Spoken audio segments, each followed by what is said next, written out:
This was very unexpected thing that happened on this trip.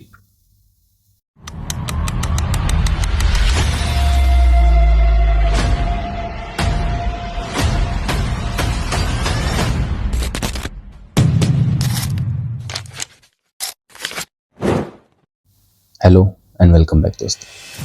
23 फरवरी सुबह 6 बजे मैं अपनी पूरी तैयारी के साथ निकल पड़ा था अपनी फर्स्ट सोलो बाइक ट्रिप के लिए। हालांकि ये ट्रिप से पहले मुझे काफ़ी मुश्किलात का सामना करना पड़ा, क्योंकि ये मुझे निकलना था सुबह 3 बजे और मैं ऑलरेडी 3 घंटा लेट था। मॉर्निंग के 6 बजे मैं ये ट्रिप के लिए निकल रहा था, क्योंकि एक दिन पहले मैं अपने शूट पे था और रात को घर पे 2 बजे आ गया। थका हारा था, मेरी नींद पूरी नहीं हुई थी, फिर भी मुझे ट्रिप करनी थी, क्योंकि मैंने ठान ली थी अब नहीं तो कब नहीं। ट्रिप के शुरुआत में ही मुझे मुश्किलात आने शुरू हो गई। मुझे पहले लगता था कि सोलो ट्रैवलिंग करना काफ़ी आसान होगा, पर ऐसा नहीं है। सोलो ट्रैवलिंग सबसे डिफ़िकल्ट टास्क है। स्टार्टिंग में ही मतलब मैं समझ नहीं पा रहा था कैसे होगा, क्योंकि मैं ऑलरेडी 3 घंटा लेट था और मुझे राइड चालू किए हुए ऑलमोस्ट सिर्फ 10 मिनट्स हुआ होगा और मुझे सबसे मेन इशू आया जो था मेरा बैग था। बैग पीछे गिर रहा है गरीब वाले कि मैंने गाड़ी के पीछे एक बैग लगा के रखा था जो प्रॉपर नहीं था। और to be honest, alone bike ride trip नहीं होती है विदाउट प्रॉपर इक्विपमेंट।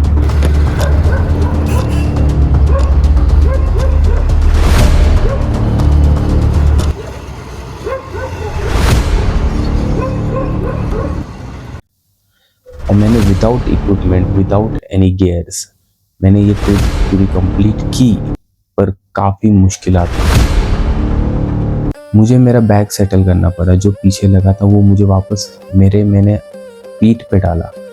जो 2 बैग में लेके कैरी कर रहा था, एक कैमरा बैग था और एक में जो मेरा एक अलग से शर्ट था जिसके मतलब चेंज करके मुझे जाना था, क्योंकि जो मैं राइड करके जा रहा था वो राइड वाला शर्ट में पहन के उधर नहीं जा सकता था। फ्रेश होके मुझे जाना था, इसीलिए मैंने वो भी कैरी किया था। और एक छोटा सा बैग था फ़ोन सबके लिए। ऑलमोस्ट मैंने तकरीबन 6 घंटा मैंने 3 बैग अपने पीठ पे कैरी किए हैं। फिर मैंने अपने चारों बैगों को पीठ पे लिया और फिर अपना सफ़र फिर से शुरू किया। जैसे जैसे सफ़र आगे बढ़ रहा था मुझे रियलाइज़ हो रहा था कि जो होता है अच्छे के लिए होता है, क्योंकि एक जगह पे आके मैं रुका और मैंने देखा कितना सुंदर सनराइज़ मैं मिस कर देता अगर मैं सुबह 3 बजे निकलता। फिर अच्छे से मैंने सनराइज़ कैप्चर किया वहाँ पे और फिर मैं वापस तेज़ी से अपने आगे डेस्टिनेशन की ओर बढ़ा, क्योंकि जो डेस्टिनेशन था वहाँ पे पहुँचना काफ़ी ज़रूरी था और समय से पहले पहुँचना उससे भी ज़्यादा ज़रूरी था।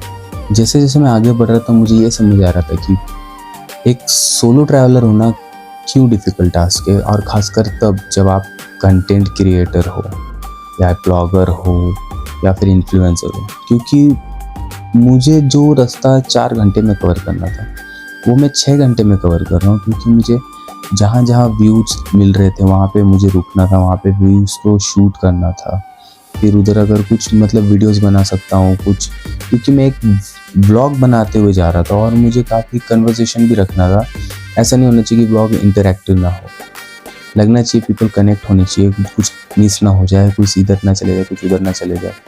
तो फिर इसीलिए हमें बार बार रुक के मैं हर जगह, मैं पहाड़ों में जैसे एंटर किया, घाटों में एंटर किया, तो मुझे मेरी बाइक की स्पीड मुझे काफ़ी स्लो करनी पड़ी, क्योंकि मुझे ये था कि मुझे हर चीज़ कैप्चर करनी है और आप लोगों को दिखानी है। तो इसलिए मुझे काफ़ी स्लो जाना पड़ा जाते हुए। और व्लॉग शूट करते करते, सीन्स कैप्चर करते करते मैं इतना बिजी हो गया, इतना उसमें इन्वॉल्व हो गया कि मुझे पता ही नहीं चला मेरा बैक पेन कब शुरू हुआ। यस, मेरा बैक पेन शुरू हो गया था और तकरीबन मैं आधे रास्ते में ही था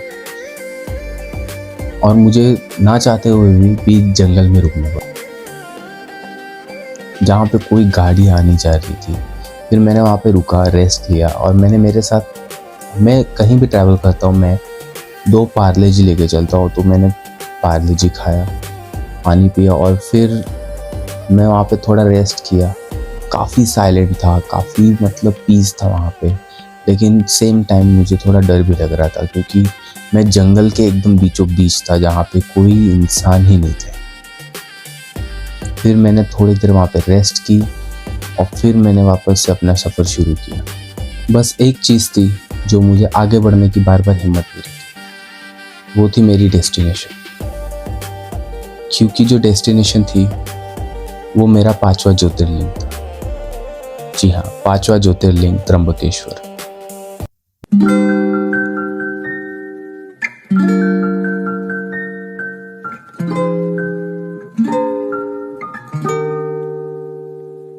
ये खास इसलिए था क्योंकि 23 तारीख मेरा जन्मदिन था, सोमवार भी था और सबसे खास ये मेरा फर्स्ट सोलो ट्रिप था और वो भी बाइक पे।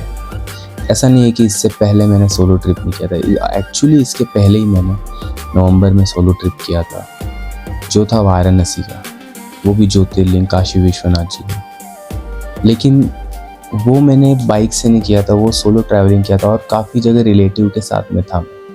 पर ये कम्प्लीटली सेल्फ सोलो ट्रिप था जिसमें कोई नहीं था साथ में, मुझे ही जो भी था सब कुछ करना था। तो यस, इसलिए ये ज़्यादा खास था और यही चीज़ मुझे आगे बढ़ते रहने के लिए काफ़ी ताकत दे रही थी। जैसे जैसे मैं अपने डेस्टिनेशन के पास बढ़ रहा था, आगे बढ़ रहा था, वैसे वैसे मुझे काफ़ी एक्साइटमेंट हो रही थी कि मैं कब जाऊँगा, कब दर्शन करूँगा।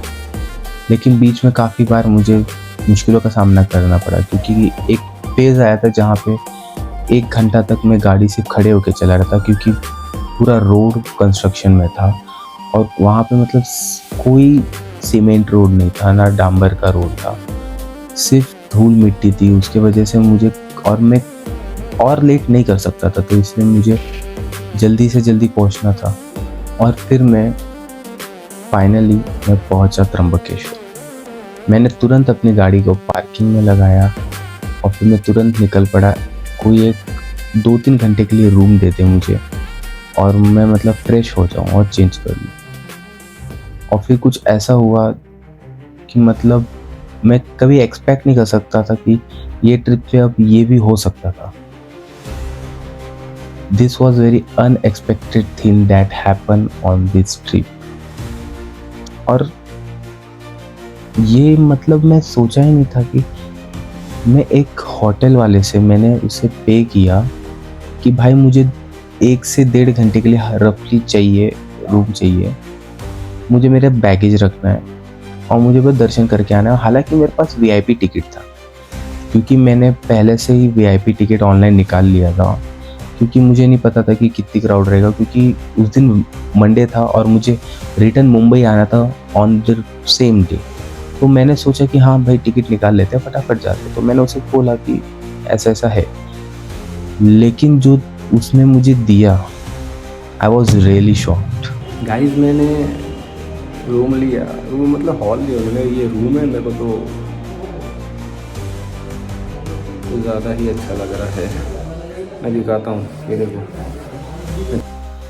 Like I was really shocked कि मतलब मुझे एक वॉशरूम में जगह दिया, मतलब जगह दिया कि भाई आप फ्रेश हो जाओ वॉशरूम में, लिटरली वॉशरूम में। और वो वॉशरूम भी इतना ख़राब था, इतना ख़राब था कि मैं बता नहीं सकता। और ये जो होटल है एग्जैक्टली मंदिर के गेट पे, जो वीआईपी एक्सेस का गेट है एग्जैक्टली वहीं पे था, एकदम बाजू में था। और वही होटल के बाजू से वीआईपी गेट जा रहा था एंट्री का और मैं उधर ही गया। मैंने सोचा पास में फटाफट हो जाएगा, लेकिन जो सीन था वहाँ पे आप मैं क्या ही बताऊँ। फिर मैंने कहा ठीक है कोई बात नहीं, एडजस्ट करते हैं, अभी क्या ही कर सकते हैं। मैंने फिर जाके बोला भी उन्हें और लाइक फिर मुझे लगा पहले वो रूम था क्योंकि वो रूम और वॉशरूम में फ़र्क ही नहीं पता चल रहा था। फिर मैंने वापस, मुझे कन्फ्यूजन था, लेकिन वो वॉशरूम था, उन्होंने वॉशरूम में ही जगह दी थी। फिर उसके बाद मैं वापस आया तो फिर उन्होंने मुझे अब लॉकर दिया जो कि ओपन लॉकर था, सिर्फ एक कड़ी थी। वहाँ पे मैंने अपना कैमरा, हेलमेट, बैग में जो भी था सब चीज़ वहीं पे रखा और मुझे हर टाइम वो डर था कि भाई कुछ हो ना जाए, मेन कैमरे को कुछ हो ना जाए, क्योंकि जो लॉकर था वो लॉकर नहीं था, वो मतलब कोई भी आ रहा था वहाँ पे रख रहा था, ओपन लॉकर था। फिर भी मैंने महादेव का नाम लेके बोला चलो ठीक है, आए हैं उनके दरबार में तो अच्छा ही होगा। फिर मैं वहीं से फिर आगे बढ़ा। फिर वीआईपी एक्सेस होने के बावजूद मुझे 3 घंटा लगा लाइन में, क्योंकि ऑफकोर्स मंडे था तो नॉर्मल पीपल के लिए भी मतलब हो सकता है ज़्यादा टाइम लगा हो, लेकिन फिर भी मुझे 3 घंटा टाइम लगा। फिर जैसे ही मेरे दर्शन हुए मुझे काफ़ी सुकून मिला। लिटरली मेरा दिल हल्का हो गया। लाइक इतना मेहनत, इतना जो परेशानी उठा के आया मैं, वर्थ इट था, काफ़ी वर्थ इट था। मैं उधर कुछ देर रुका, मैंने बाहर फ़ोटो वीडियोस लिए। फिर उसके बाद मैंने सोचा कि थोड़ा देर रुकते वहाँ पे। फिर मैं वहाँ पे रुका, बैठा। फिर उसके बाद मैं बाहर गया क्योंकि ऑलरेडी मुझे लेट हो रहा था। तो मैं बाहर निकला। फिर सुबह से मैंने कुछ खाया नहीं था, तो मैंने सबसे पहले नाश्ता किया। फिर वहाँ से मैं वापस रिटर्न मुंबई के लिए आ रहा था। लेकिन बीच में कुछ ऐसा था कि मुझे फास्ट आना था, क्योंकि अब रात को मैं जिस रास्ते से आया था मैं वो रास्ते से नहीं जा रहा था। रिटर्न जाते हुए मुझे दूसरा रास्ता चूज़ करना था। सो इसीलिए मैंने सोचा रात में अगर निकलूँगा, क्योंकि मैं ऑलरेडी 12 बजे पहुँचा था। 12 बजे पहुँचने में 3 घंटा मुझे लाइन में लगा, तो मैं 3:30 बजे तक मैं बाहर आया। 4:30 बजे तक नाश्ता करके मैं अपनी गाड़ी जहाँ पार्क की थी वहाँ पहुँचा। फिर मैं वहाँ पहुँचने के बाद मैंने वही सोचा कि मुझे ज़रूरत पड़ेगा कि एक माउंट लगाना पड़ेगा। To be honest, solo travelling में आपको इक्विपमेंट की बहुत ज़रूरत पड़ती है। फिर मैंने तुरंत वहाँ पे कोई आजू बाजू दुकान ढूंढा और मैंने माउंट लगाया। और फिर मैंने अपना एक फ़ोन उसमें लगाया और दूसरा फ़ोन मैंने बैग में रखा। मैंने उसमें मैप चालू किया और जितनी जल्दी हो सके मैंने वहाँ से निकला। मतलब अप्रॉक्सीमेटली 4:30 को मैं वहाँ से निकला था। 4:30 को निकला और तकरीबन मैं 6:30-7 बजे तक वापस वैसे ही पहुँच गया था।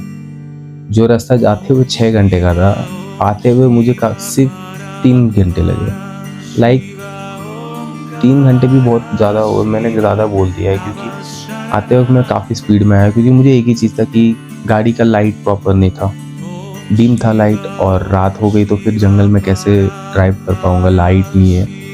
स्ट्रीट लाइट रहती है तो ऊपर से समझ में भी आता है कि हाँ चलो थोड़ा दिख जाता है, लेकिन वो रास्ता ऐसा था कि वहाँ पे लाइट बिल्कुल नहीं था, तो इसलिए मैंने काफ़ी स्पीड में चलाया। और फिर मुझे ऐसा रिटर्न आते टाइम लगा ही नहीं कि हाँ मेरे बैक पेन है। मतलब कहते हैं ना, कुछ एनर्जी आप जब कहाँ जाते हो जहाँ पे एनर्जी फील करते हो, तो जो एनर्जी लेके आते हो वो आपके अंदर बहुत पॉजिटिव एनर्जी आ जाती है कि हाँ आप कुछ भी करोगे तो आपको पॉजिटिविटी दिखता है। जाते टाइम मेरे साथ सिर्फ परेशानी हो रही थी, लेकिन आते टाइम मेरे साथ एक बार भी परेशानी कुछ नहीं हुई। ना गाड़ी का परेशानी हुई, ना बैक पेन हुआ, ना बैक का परेशानी हुई, कुछ परेशानी नहीं हुई। मैं तुरंत मुंबई आया और आते वक्त भी मैंने कोशिश की कि जितना हो सके मैं व्यूज़, लैंडस्केप्स कैप्चर कर सकूँ, कि काफ़ी देरी हो चुकी थी और मुझे रिटर्न पहुँचना भी था। इसीलिए मैं जितना हो सकता था कैप्चर किया और काफ़ी सुंदर नज़ारा था आते वक्त। उम्मीद करता हूँ आप लोगों को ये वीडियो पसंद आया होगा। अपने दोस्तों के साथ शेयर कीजिए। फर्स्ट अपनी ट्रिप प्लान कर रहे, सोलो ट्रिप प्लान कर रहे या फिर बाइक ट्रिप प्लान कर रहे, ताकि उनको मदद मिले ये वीडियो से और उन्हें आइडिया आए कि मतलब कैसे क्या क्या प्रॉब्लम आ सकती है और कैसे उनसे बचा जा सकता है। तब तक के लिए अपना ध्यान रखिए और अपनों का ध्यान रखिए। बाय बाय, मिलते हैं नेक्स्ट वीडियो।